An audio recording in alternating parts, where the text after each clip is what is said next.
mismas matemáticas que nosotros conocemos. En las matemáticas del Señor es diferente. ¿Por qué 1 más 1 igual a 1? No es un concepto de matemáticas como la de nosotros, pero sí el plan de Dios para los matrimonios. Vamos a leer Mateo capítulo 19, versículo 6. Y yo creo que con respecto a este tema, ya muchos nosotros conocemos, sabemos, pero vamos a recordar. Mateo capítulo 19, versículo 6 dice de la siguiente manera: así que no son ya más dos, sino una sola carne. Por tanto, lo que Dios juntó, no lo separe el hombre.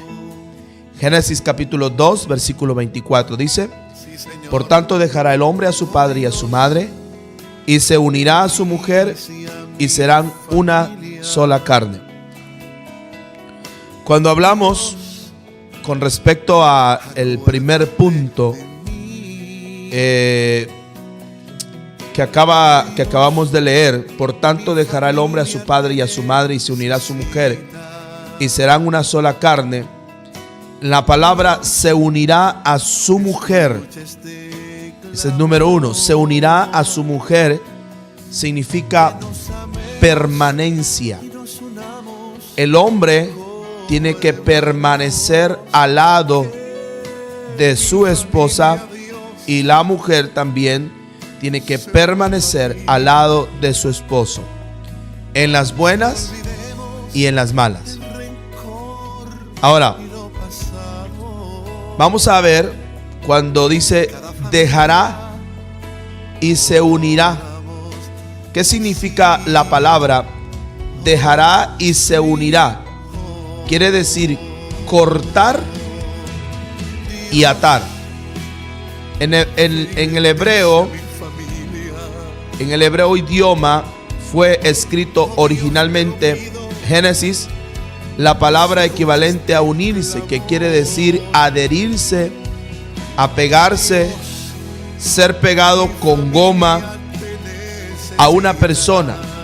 Por el acto de unirse al marido y la esposa, son pegados el uno al otro como los dos pedazos de papel. Cuando usted pega dos hojas de papel y después los quiere despegar, no se puede tan fácilmente.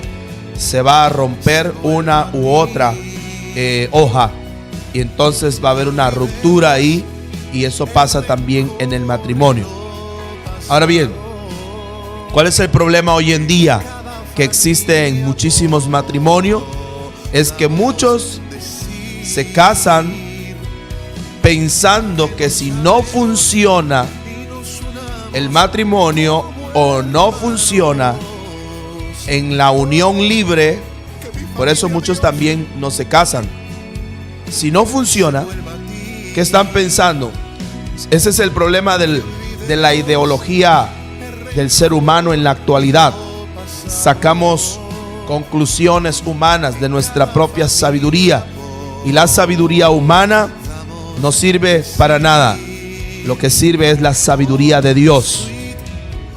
Entonces, muchos se casan pensando que si no funciona, nos separamos. Y tal vez digan delante del juez, o el sacerdote o pastor, hasta que la muerte nos separe. Pero en realidad su pensamiento es hasta que los pleitos o el desinterés nos separen. ¿Qué hace la esposa? La esposa promete ser fiel al marido, aun si él llega a ser gordo, calvo, o pierde su salud, su negocio, se pone de mal humor, y aun si alguien más romántico aparece en su vida. Eso es lo que promete la esposa frente a las autoridades, y también ante la iglesia o ante Dios. El esposo promete de igual forma ser fiel a su mujer, aun si ella pierde su figura, si no sabe cocinar, si malgasta el dinero y aun si no le satisface sexualmente como él quisiera. Esto es lo que promete uno ante las autoridades. Esto es lo que uno hace también cuando uno va a casarse por la iglesia que te hayas casado. Si te fuiste a meter a casarte en la iglesia y te casó el pastor, el sacerdote, no sé, prometiste. Estás prometiendo ante las autoridades y hay muchos testigos, tanto en el mundo espiritual como en el mundo físico, que están dando fe y legalidad de tu matrimonio, de que vas a ser fiel para toda la vida. Entonces, ¿qué pasa? Ahí es donde viene a afectarse el matrimonio, donde viene a dañarse, y no entendemos la parte de lo que Dios dice, que por tanto dejará el hombre a su padre y a su madre y se unirá a su mujer y serán una sola carne. No entendemos esa parte. Es aquí donde cualquier detalle, cualquier situación, ya estamos hablando de separación, y muchos han llegado al divorcio y otros peor, han casadose 2, 3, 4, 5 veces y no han podido ser felices. Perdón por estamos un poco afectados de la garganta. El divorcio es destructivo para ambos. El divorcio es completamente destructivo para ambos. No importa quién tenga o no la culpa. Cuando ocurre un divorcio, hay sufrimiento y dolor para ambos. Realizar un divorcio es como tratar de separar una hoja de madera de triplay. La madera de triplay consiste de varias hojas de madera delgada pegadas una a otra. Si uno tratara de separarlas, destruye a la hoja entera. Cuando se separa un hombre y una mujer que han sido unidos por el pacto del matrimonio, los dos resultan afectados y dañados. No estamos hablando que si el divorcio es justificado o no en ciertos casos, sino señalado porque el divorcio trae tanto dolor trae el divorcio. ¿Cuántos hombres y mujeres se han querido quitar la vida y se han quitado la vida por esa causa? Ahora, ¿cómo aprendemos nosotros?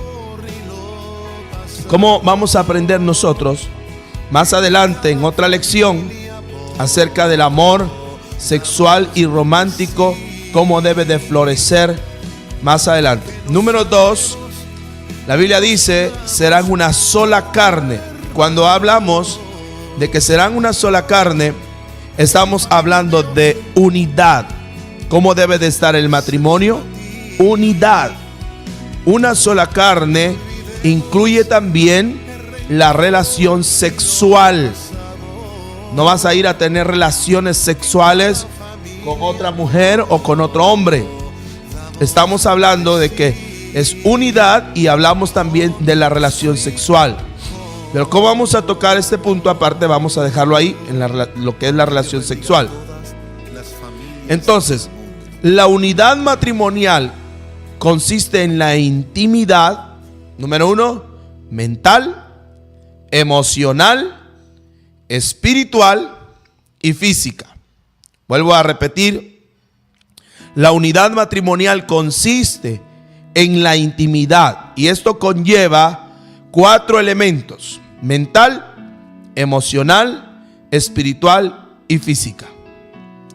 El llegar a esta unidad es un proceso, no es de la noche a la mañana. Tenga en cuenta que son 2 personas con diferentes trasfondos, diferentes hábitos, diferentes ideas, diferentes temperamentos, caracteres, tradiciones familiares. No salen de la boda con una unidad, no.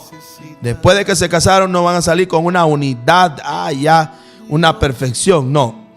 Cuando el ministro dice, ahora los declaro marido y mujer, apenas se empieza el proceso de llegar a la unidad total. Estamos comenzando. Normalmente no entendemos esta parte, no entendemos este proceso de la unidad en el matrimonio que se tiene que trabajar ya cuando tú estás viviendo con tu cónyuge. Ahora, la pareja es un equipo y debe compartir todo. No debe de haber egoísmo. Deben de compartir, número uno, sus cuerpos, sus ideas, sus posesiones, sus habilidades, sus problemas, sus éxitos, sufrimientos y fallas. Cada uno necesita buscar el bien de la otra persona. Cada uno necesita buscar el bien de la otra persona. Efesios capítulo 5, versículo 28 dice: así también los maridos deben amar a sus mujeres como a sus mismos cuerpos. El que ama a su mujer, a sí mismo se ama. Proverbios 31:12 dice: le da ella bien y no mal todos los días de su vida. Entonces, cuando hablamos de la unidad total, no es fácil. Y el problema mayor en nuestra naturaleza pecaminosa, el enemigo número uno de la felicidad matrimonial, es el egoísmo. ¿Cuántos hombres y mujeres son egoístas con sus esposas, con sus esposos, y no quieren ceder? Y eso va a afectar a la relación matrimonial. ¿Qué viene a cambiar el egoísmo? La presencia de Cristo en el hogar es el único remedio.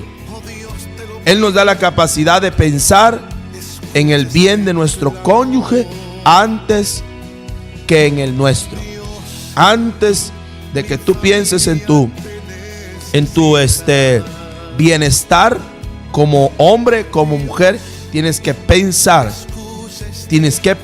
en tu cónyuge. Antes de que tú digas, no, yo quiero ser, sí, tienes que pensar también en tu cónyuge. La unidad no es uniformidad. No debemos confundir unidad con uniformidad. La uniformidad se presenta en una fábrica o maquiladora cuando se hacen piezas electrónicas. Cada una de las piezas sale igualita a la otra. No es el plan de Dios que la mujer o el hombre pierdan su identidad como individuos.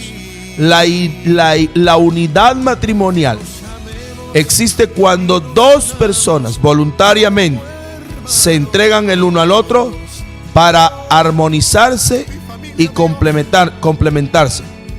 Cuando dos corazones y dos vidas se juntan para fluir en la misma dirección. Qué dichosa es la pareja que reconoce que los dos están en el mismo equipo y que no están en competencia, porque hay muchos que viven en competencia. Tengamos cuidado las competencias en el matrimonio. Tengamos cuidado las competencias allí en el matrimonio. Mucho cuidado. Ahora, el enfoque tiene que ser la pareja y no los hijos. Escuche esto. El enfoque en su matrimonio, el enfoque en su familia tiene que ser la pareja y no, mis amados hermanos, y no los hijos. El matrimonio empieza con dos personas y termina de la misma manera. Empieza con una pareja enamorada, pero no necesariamente termina así. Una razón por la cual no siempre termina así es porque muchos padres han permitido que sus hijos sean el enfoque o el centro de atención. Y cuando ellos crecen y se van, ya no hay intereses comunes. Estos padres, aunque tenían un deseo de hacer lo mejor para sus hijos, en realidad permitieron a los hijos estorbar la unidad del matrimonio, en perjuicio de todo. Únicamente el matrimonio es permanente. Criar hijos es temporal. Únicamente el matrimonio es permanente. Criar hijos es temporal. Es significativo que la Biblia no menciona a los hijos cuando habla de los elementos indispensables del matrimonio, aún sin hijos. Es un matrimonio en el pleno sentido de la palabra. Cuando uno tiene la bendición adicional de tener hijos, lo mejor que puede hacer por ellos es edificar un matrimonio fuerte. Pero lamentablemente, muchas mujeres se van del lado de los hijos, acusan a sus esposos con sus hijos. Y a veces nosotros también acusamos a la esposa con nuestros hijos. Y entonces hacemos enemigos a los hijos de los padres. Y ahí se fractura. Ahí hay una falta de unidad. Por eso es importante que arreglemos nuestros problemas matrimoniales, muy independiente de que nuestros hijos no estén presentes. Aprendemos en esta anécdota, aprendemos de dos burros. Escuche. Había una vez dos burros atados a los extremos opuestos de una cuerda larga. Jalaban y se arrastraban el uno y el otro, ya que uno trataba de alcanzar una pila de pasto. Había una pila en cada lado del campo, y cada uno de los animales luchaban tercamente jalando hacia su propio lado en la buena comida que tenía a la vista. Pero la cuerda no era lo suficientemente larga para que cada uno alcanzara su propia pila. Así que ninguno de los dos podía comer. Finalmente, los burros descubrieron que si los dos iban juntos hacia una pila de pasto, cada uno podía satisfacer su propio objetivo y comer todo el pasto que quisiera. Demasiados hogares están destrozados por la misma clase de desunión que tenían los burros al principio. Atados por el vínculo matrimonial, el esposo y la esposa tratan de ir cada uno por su propio camino en busca de satisfacción, pero para hallar verdadera satisfacción, ambos se necesitan el uno al otro. Cristo dijo que para recibir hay que dar, que el que quiere salvar su vida tiene que perderla.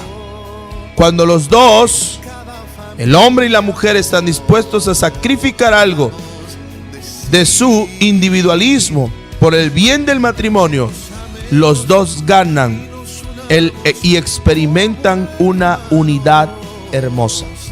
Eso es lo que Dios quiere, que haya unidad en cada uno de nosotros. Y número 3, dice la Biblia, dice la palabra del Señor, estaban ambos desnudos, Adán y su mujer, y no se avergonzaban. Esto habla de intimidad. Vemos claramente la intimidad. Y les dije también al principio que hablamos también de lo que es el área sexual. El área sexual. Un psicólogo dice que es el aspecto del matrimonio más complicado porque hay muchísimas causas potenciales de dificultad: la sospecha, la ira, las heridas, el temor, la crítica, etc. Y algunos han sido destruidos en que el sexo es malo. Algunos han sido instruidos en que el sexo es malo y por lo tanto sienten culpabilidad. En Génesis nosotros leemos que Dios vio todo lo que había creado que era bueno. Y en la próxima nosotros vamos a aprender cuáles son los propósitos del matrimonio en el placer sexual. Entonces, ¿qué debe de haber en el matrimonio? Intimidad. Estaban ambos desnudos, Adán y su mujer. Esto habla de intimidad y va más allá, habla de intimidad sexual. Esto habla de que también no habían secretos, no trataron de esconder nada el uno del otro. Cuando hay una honestidad total y transparencia entre la pareja, esto abre el camino para desarrollar la unidad en todos sus aspectos. El pecado es lo que trae vergüenza. Y hay gente que se avergüenza o hay gente que esconde cosas, secretos. Tengamos cuidado. Muchos de nosotros hemos sido influenciados por el machismo y que esto implica que el hombre es más importante que la mujer, que la mujer hay que tenerlo abajo, que la mujer solamente existe para servir al hombre. Tanto el machismo como la liberación femenina destruyen el hogar, destruyen el matrimonio. El machismo, la liberación femenina, eso va a destruir nuestro matrimonio. El apóstol Pedro dice en primera de Pedro capítulo 3 versículo 7, dice: vosotros maridos, igualmente vivid con ella sabiamente, dando honor a la mujer como a vaso más frágil y como a coheredera de la gracia de la vida, para que vuestras oraciones no tengan estorbo.